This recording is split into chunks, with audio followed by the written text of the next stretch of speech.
Welcome to Powerless to Powerful with Angela Bennett, a show that brings a sassy mix of transformative advice on health, relationships, love, career, and mindset shifting, together with some fun and laughter. Powerless to Powerful with Angela Bennett begins now. Welcome to Powerless to Powerful. We have an exceptionally extraordinary guest joining us today on the Powerless to Powerful podcast. Hailing from the vibrant city of Augusta, Georgia, Sonya Howell Barrow brings a wealth of experience and inspiration to our show. Sonya's journey is nothing short of awe-inspiring. As a devoted mother of 2 adult sons, she also carries the distinguished title of a United States Army combat veteran. Her dedicated service spanned over 26 years across various organizations and deployments, culminating in her retirement as a Chief Warrant Officer Five in November 2018. But Sonya's achievements don't end there. With a master's degree in cybersecurity from the University of Maryland, University College, now University of Maryland Global Campus, she continues to serve her nation as a United States Army contractor with General Dynamics Information Technology.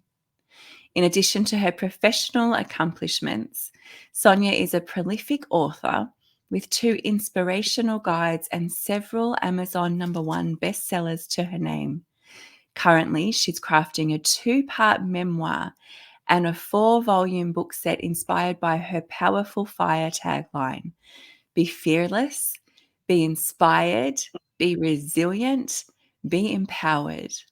Get ready to be inspired as we delve into Sonya Howell Barrow's incredible journey from powerless to empowerment. Welcome, Sonya, to the Powerless to Powerful podcast. Yay! Thank you, and thank you for having me on your podcast. It's a pleasure. Oh, thank you. It's such an honor to have you here. Okay, so where will we start? So before embarking on your remarkable military career, what was life like for you? Would you share some insights into your upbringing and the factors that led you to choose a path in the military? So, my upbringing was very challenging. It was filled with a lot of obstacles, which is why I'm crafting a 2-part memoir that's entitled She Is Me, Define My Life's Obstacles by Not Becoming a Statistic. Book 1, The Struggle is Real. Book 2, Smile for Me. And in those 2 books, it details my struggle of my childhood that was laced with poverty, laced with drug addiction. I myself was a teenage mother. My mother was a teenage mother. I was a teenage mother, and we lived in the bottom, which is the poor part of Augusta, Georgia. And so that was my the beginning of my story. And as far as I joined the Army when I was 20, but by then my baby was 2, because I actually graduated high school 9 months pregnant with my oldest son, my oldest heartbeat. I have 2 sons, as you already mentioned. My oldest son graduated high school with me. And the fact that I was a teenage mother, I was considered a statistic, because more than likely I would have remained in America. Back then they called it welfare. I have no clue what they call it now, but I was deemed a statistic because I wasn't expected to graduate high school for the simple fact that I was pregnant. I was a senior in high school, so I don't know why they thought I would not graduate high school, but I did, 9 months pregnant. But even still, I was considered to be more than likely would be pregnant, barefoot and pregnant, just constantly making babies, putting them on Yeah. the U.S. government. However, that was not my story Amen. because, as like I always say in my quotes, I hold the pen to write my own story, and I will write my story the way I want it to be told.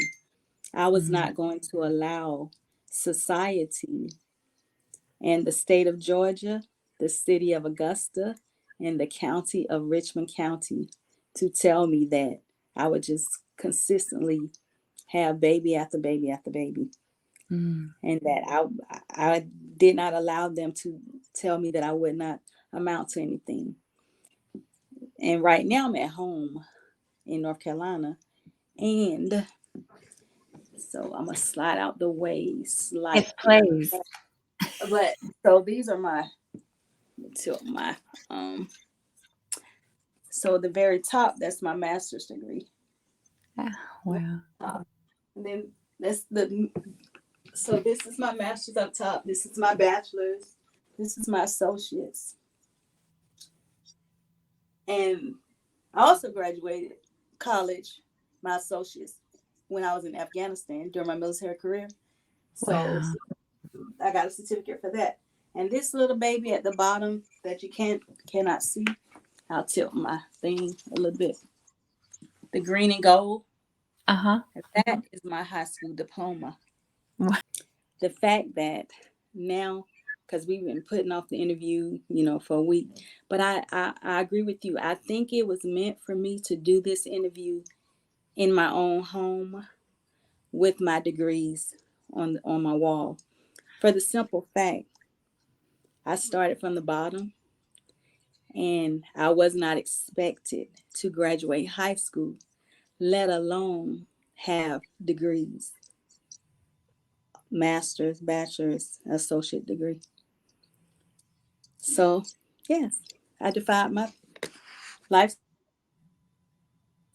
and all that, the high school and the degrees I did. Well, high school, before military, but all of my degrees I got while I was in the military, going to war. So in combat and in garrison.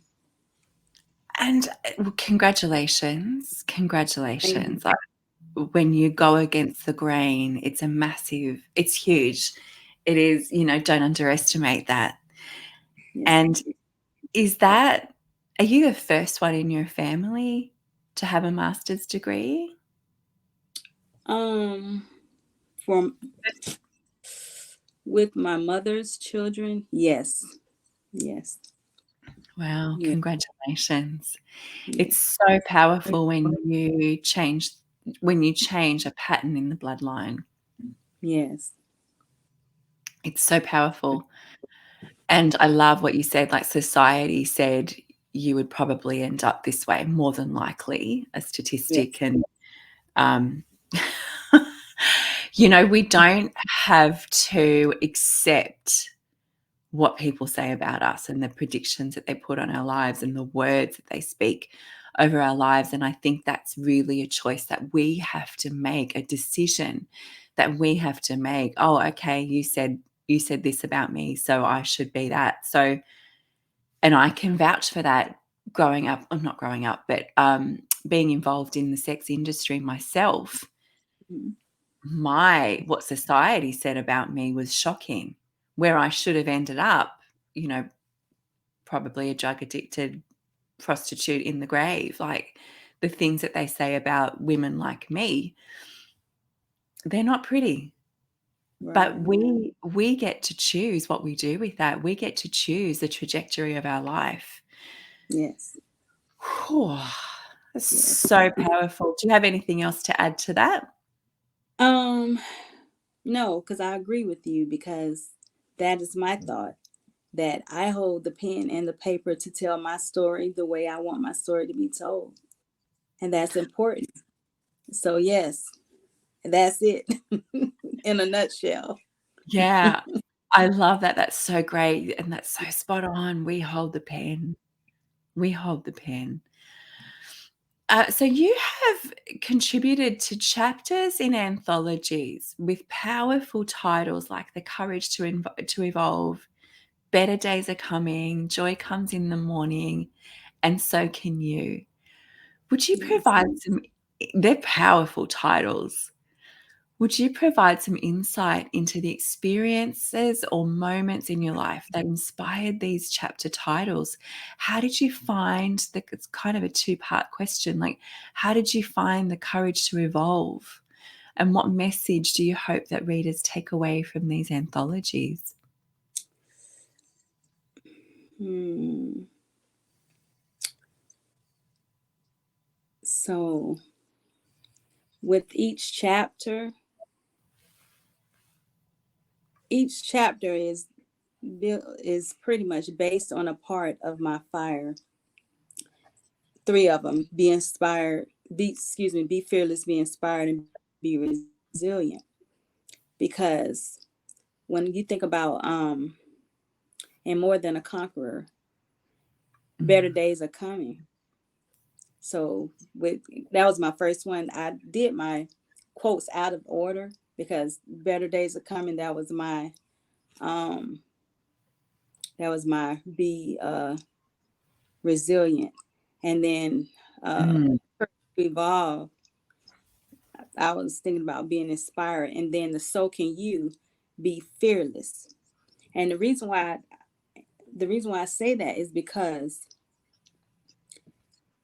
each time I learn a lesson in life, pretty much there are no specific lessons that I learn, but all of those lessons that were learned, because it's not one in specific that I key in on, but because all of them are important.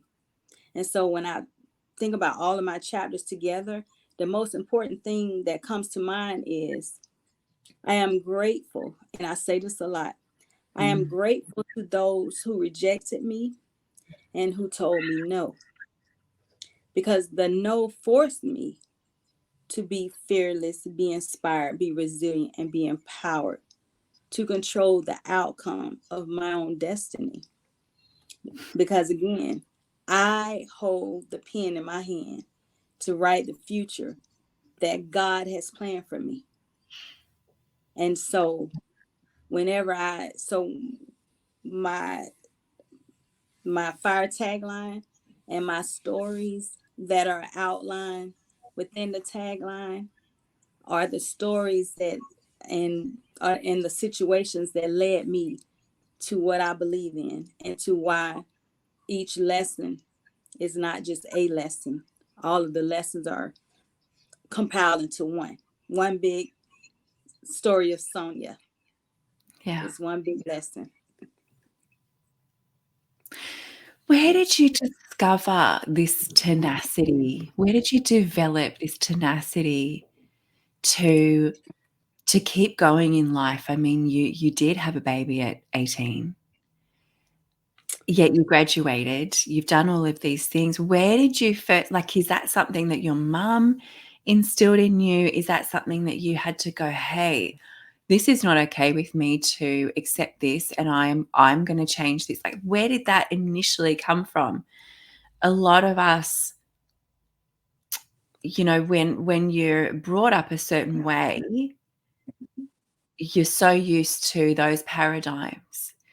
And until, it's like an aha moment or a light switch that goes on, that goes, "Oh my gosh, something has to change if I'm going to survive or if I'm going to have a better life compared to what the generations before had." But not everybody finds that. Some people are okay with just living life the way their previous generations do. What was that pivotal moment for you that went, "Girl, get up. You got to make something different for your life"? And where did you find that tenacity? So that tenacity was always there because how can I put it? So my mother had me at a very early age. Like literally the first time she had sex, she got pregnant with me. My grandmother allowed me to be born. My grandfather did not. Had abortions been prevalent in the 70s, I would have been Mm. aborted. Wow. So, and my biological father did not claim me. So the first two men in my life did not want me. And my grandfather, maternal grandfather, his last name is Howell. So I carried the name of the man who originally, when I was conceived, didn't want me. So from the very beginning, the struggle was real for me. The Mm. struggle of get sucked out of a tube or be given life. So I was given life thanks to my grandmother, because she, Amen. allowed me to be born into this world. Then, so day one, it was a struggle from conception. It was a Yeah. struggle. So as time went on, and then my mother she was a teenager, so a child with a child. So Yeah. my grandmother essentially raised me in the early days until my mother was able to do it herself. And then she had her own issues. So now I'm older. I'm still young, but I'm mentally older because I see the stuff that's going on that I shouldn't see as a little kid. Then I go to school, and because by then, as time progress, I'm just skipping around a little bit. All the details will be in my memoirs, but I'm just getting to the point. So now I'm fast forwarding to I'm in high school. I'm in high school. My mother's severely addicted to drugs. We are homeless. Every time we turn around, staying here, staying there, getting put out here and there. Blah blah blah blah blah. Meaning, when I say blah blah blah blah blah, meaning I might stay here today, might not have a place to stay tomorrow, and it's just the struggle was real, Yeah. which is book one of my memoir. Remember, I told you book one, the struggle Yeah. is real. Book two, smile for me. And so when you hear the struggle is real, that's what it means. The struggle was real. So when I'm in high school, now my mother's severely on drugs. At that point, I developed a thick shell around my emotional state, and I didn't realize it already, but I became fearless. Wow. Because my fire was already igniting, but I Hmm. had to put it in action. And I had to focus on tomorrow. I couldn't, you know, I'm getting teased at school because she's severely addicted to drugs. So I'm getting teased every day at school. So I had to act like it didn't bother me. So at that would be the most pivotal moment when I knew that I had to take control of the situations, take control of my life, because by now I'm older, Mm.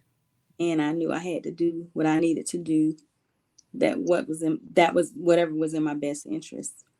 Mm. So that's when I really started um, with my fearlessness. So that was like your instinct to survive kicked in, Yeah, basically.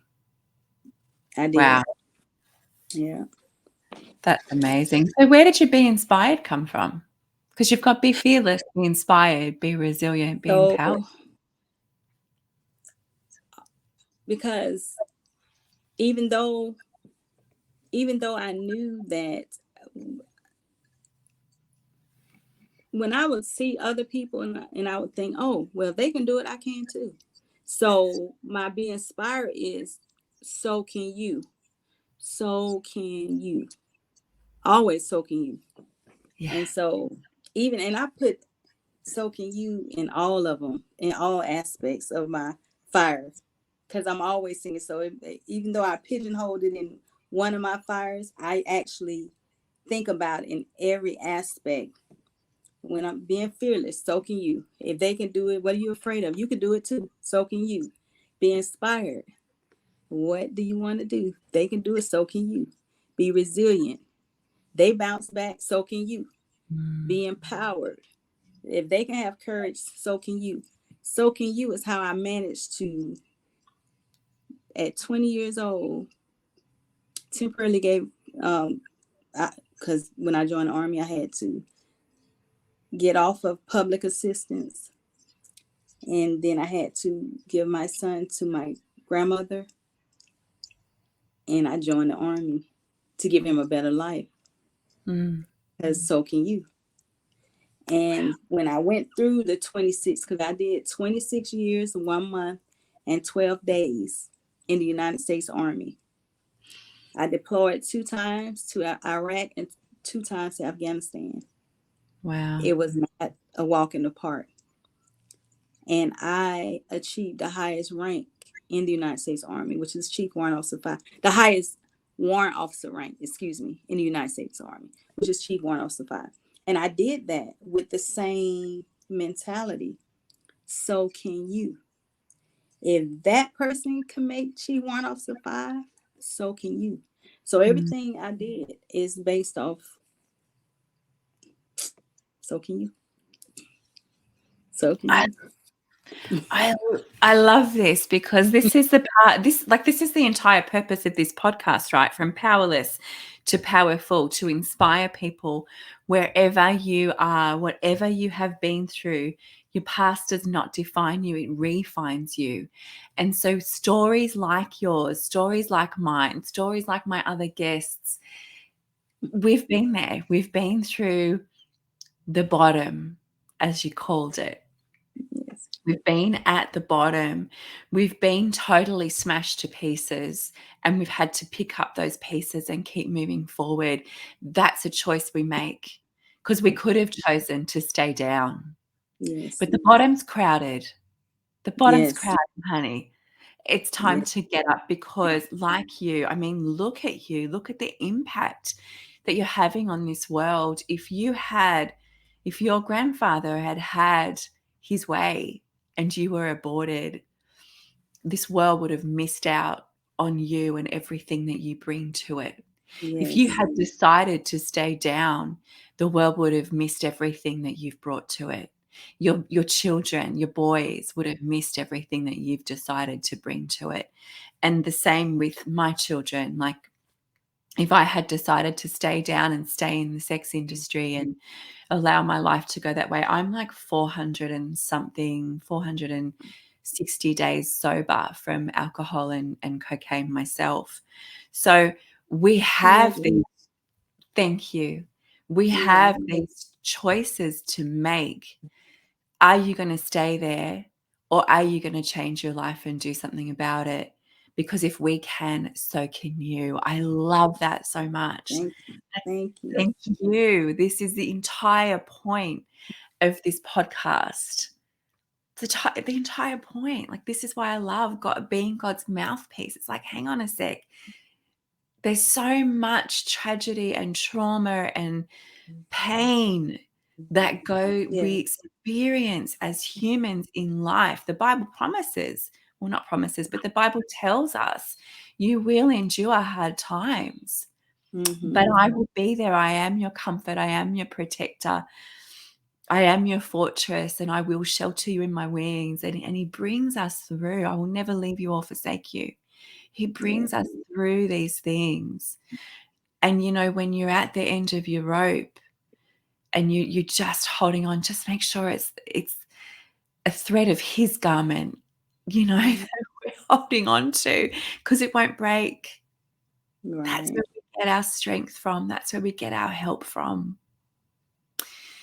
Right. But we have to make that choice. We still have to take the action steps to keep moving forward. I love this so much. Thank you. Do you have anything else to add to what we were just talking about, Sonya?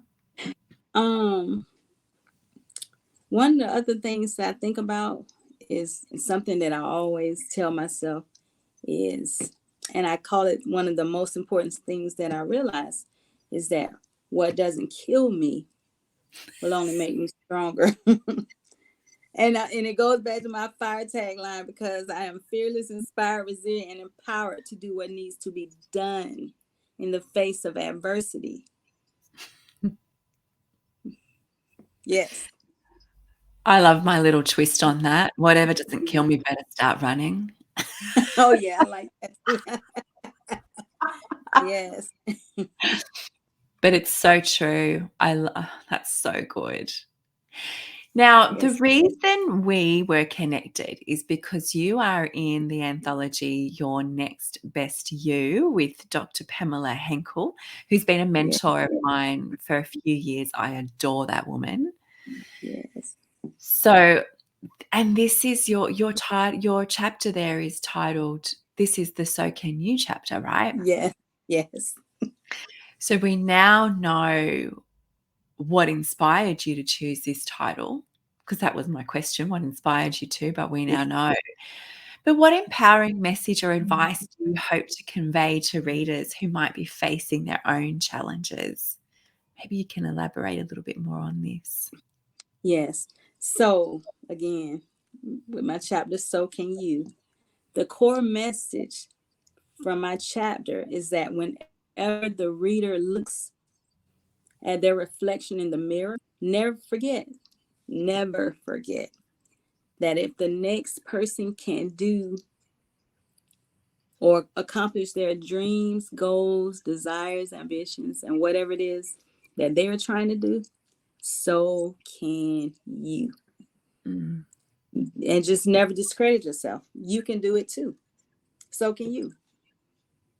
So can you. And that's what I always tell myself. So can you. If it's something that I haven't accomplished, that's because I don't want to do it. But if I put my mind to it, Can you say I, that again? if it's something that I have not accomplished, it's because I don't want to do it. Because if it's something that I want to do, I look myself in the mirror and I look at my reflection and I say, so can you.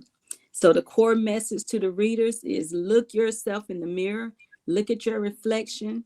Don't be afraid, because we are not a finished product. We're a work in progress. And if it's something that you haven't accomplished, you're not a failure. You just haven't succeeded yet. So just remember, so can you. You still have time. If you and one of my favorite artists, we were born on the same day. She rests in heaven. But she had a saying, if at first you don't succeed, dust yourself off and try again. Yes, Yeah. because you're not a finished product. Just get up, dust yourself off, look in the mirror, say, I'm not a finished product. I'm a work in progress. So can you. And keep moving. Yes. Because that's what I tell myself. Yeah. And every time you fall down, every time, Les Brown has that saying, doesn't matter how far you fall, or it doesn't matter how many times you fall, as long as you land on your back. If you can look up, you can get up. Exactly.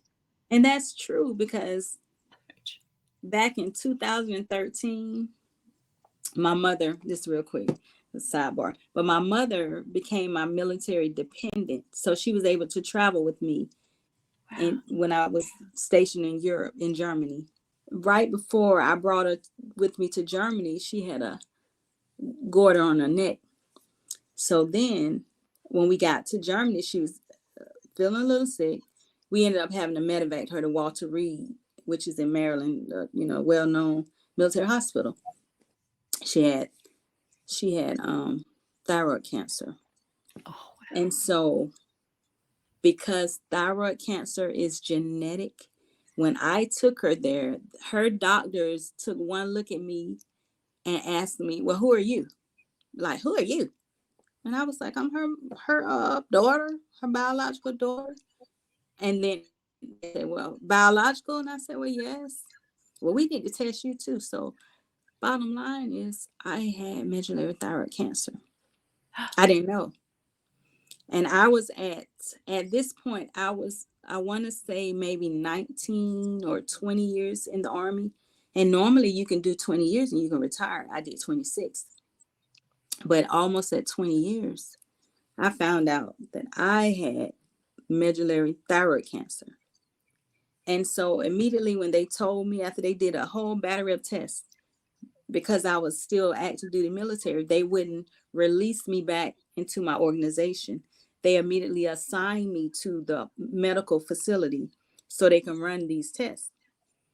Well, the first thing I thought of was my children, because I had my my youngest kid. I think he was a sophomore in high school, and my oldest son was just visiting me.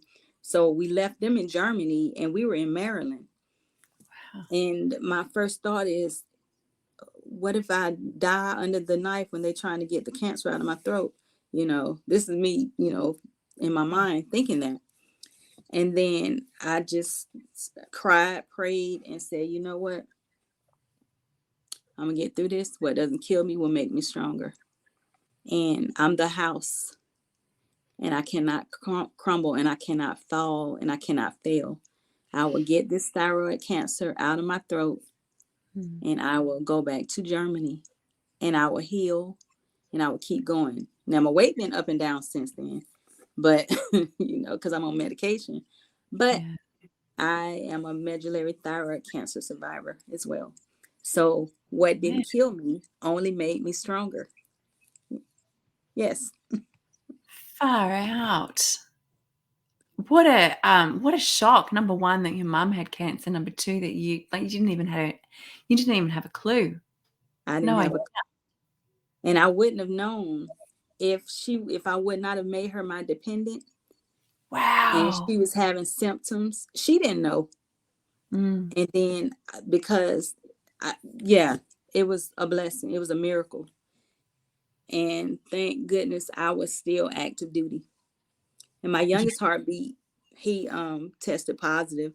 So we had to have his thyroid removed as well. My oldest came up negative, but my youngest was also positive. Far That was in out. 2013. Yeah. Wow. Praise God. Like, this was all orchestrated by Him, with you choosing your mother as your dependent. Yes. I That was a blessing. Because I would have retired, and I've ran across so many military retirees retire and they drop dead because they had some terminal illness that they didn't catch until they was already out of the military. And that would have far. been me. Yeah. Yeah. Well, thank you for sharing that story. That's massive, and I'm glad you guys are all okay. Yes. Now, earlier on, you mentioned gratitude, and you mentioned you were grateful for the people who've rejected you and told you no.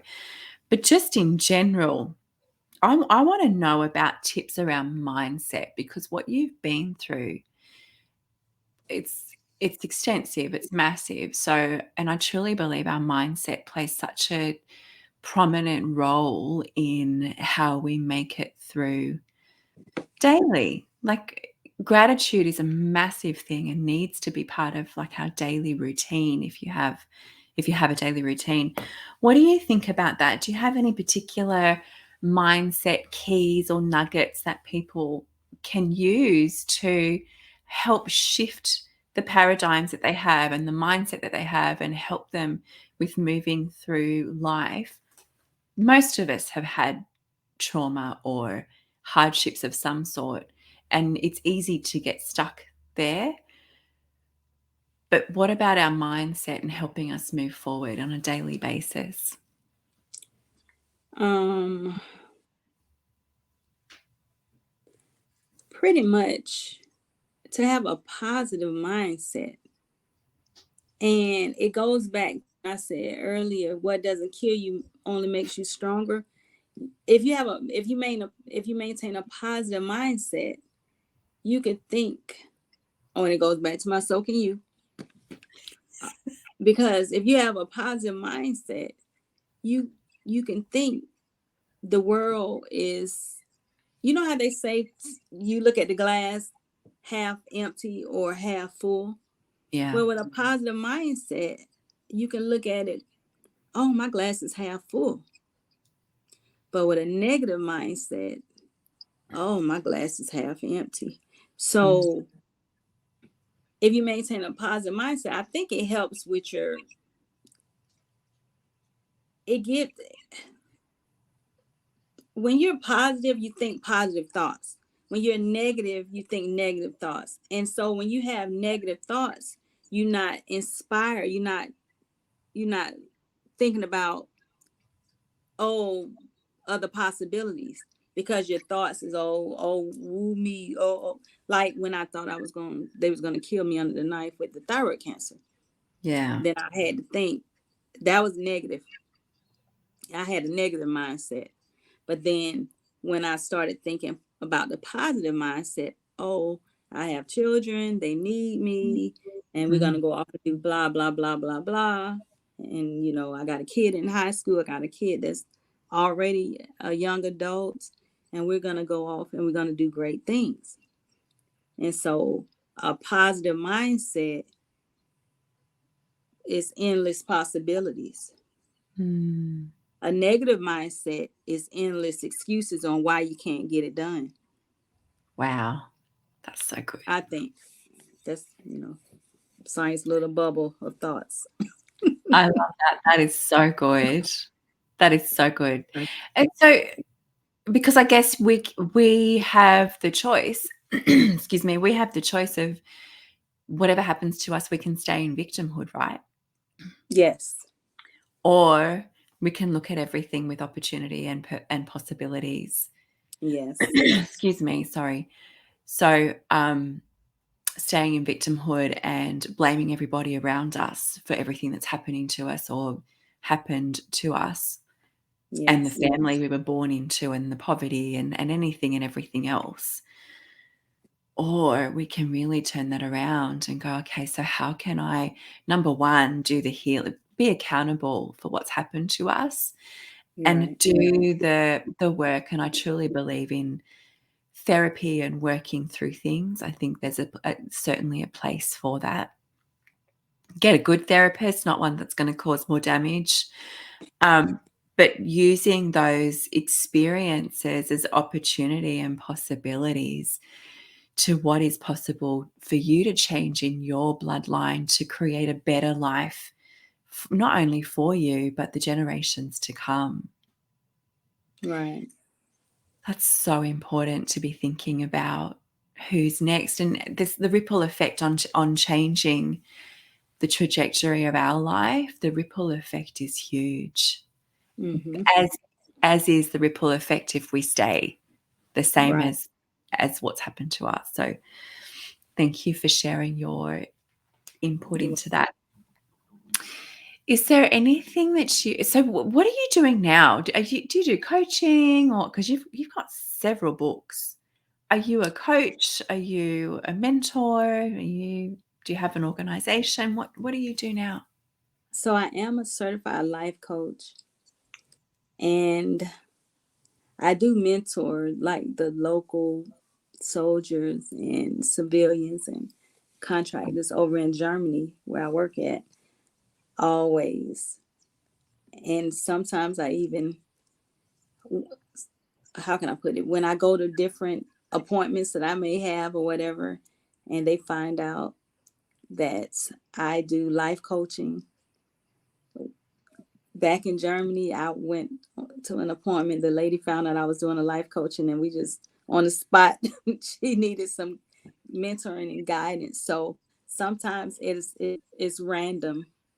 Once they know that I do that, it's like, hey, I got this from. Hey, what do you think about this? And blah blah blah. And it's like, okay.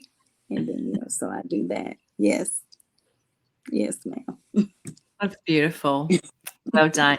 You're a wealth of wisdom and knowledge and life experience. I think that's the best college, personally. So is there something that you would like to leave our listeners with today? Oh, and also how they can contact you. But if you've got a life quote or a takeaway for our listeners, what would that be? Let me see. I was thinking about empowerment quotes, and because like empowerment quotes are important because they remind me to make the necessary sacrifice. So I'm about to say this, so can you. So they allow me to make the which is the sacrifice in my life, to understand the importance of obedience to God as I continue on my path in life, to have courage during the face of obstacles, and maintain an attitude, well, I forgot to say a attitude of gratitude, and have the never quit attitude on myself. I know that why? Yes, I can. I will always be on time for myself, because I am unstoppable as I strive to be successful. And what I also tell myself, and what I want your listeners and readers to always remember, that I am a winner and they are winners too. And never forget that if the next person can do it, so can you. And so, again, sacrifice, obedience, that's so. Can is courage, attitude of gratitude, and never quits. And you is yes, on time, unstoppable. I love unstoppable. It's one of my favorite words. This was so great. Thank you so much, Sonya. How can people get in touch with you and also purchase your books? Where would they go?